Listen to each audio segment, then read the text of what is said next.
Let me deal with the subject suicide. In my primary school days, I had a classmate whose father was a famous doctor.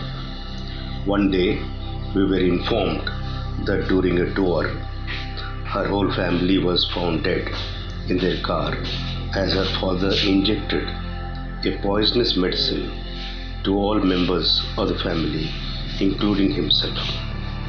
Reasons were not known.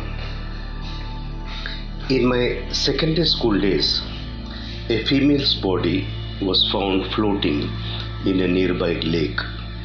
The reason given was that the young lady committed suicide as she was deceived by her lover. During pandemic, severe financial constraints resulted in many casualties. One of them was a mother who administered poison to her starving children and to herself to death. These are extreme cases. It is a natural tendency of any living being to remain alive at any cost. To preserve one's precious life, so many crimes are committed. What then forces one to end his or her life? Each case has a different story, but the person is not alive to tell his or her story. Only guesses are made by those around. Sometimes suicide note reveals the truth.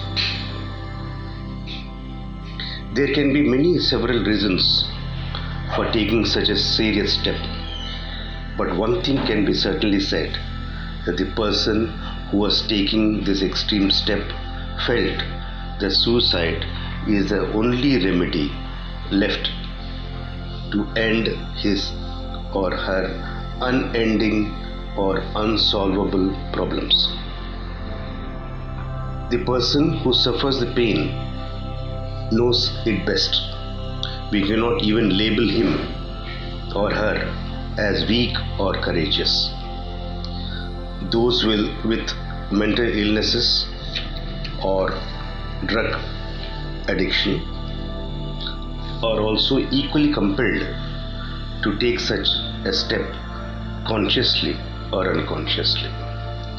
Distrust, deception, heartbreak, financial collapse, loss of honor, severe physical and mental ill health are some of the strong reasons forcing one to commit suicide.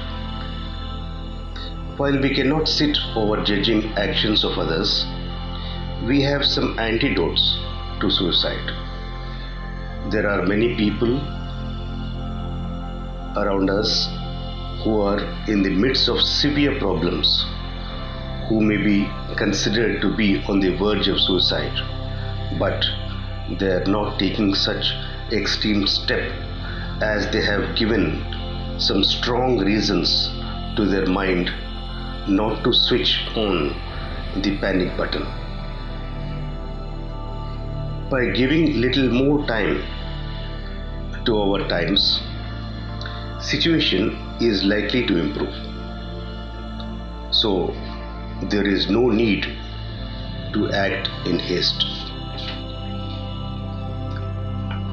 Secondly, any extreme step is traumatic to surviving family members and to certain few generations in future. Thirdly, that it is going against nature, which may lead to taking many more births as punishment. Fourthly, by tolerating and accepting the pain and crossing successfully without taking the extreme step could be a crisis turned into an opportunity to come out stronger in our character. Fifthly, becoming thick-skinned to what the world is thinking about me will be rewarding to us to live a life on our own terms. And finally,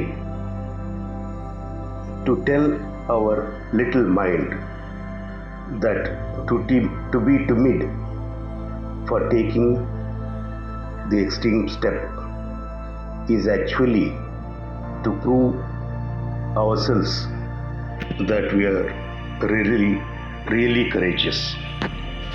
Thank you.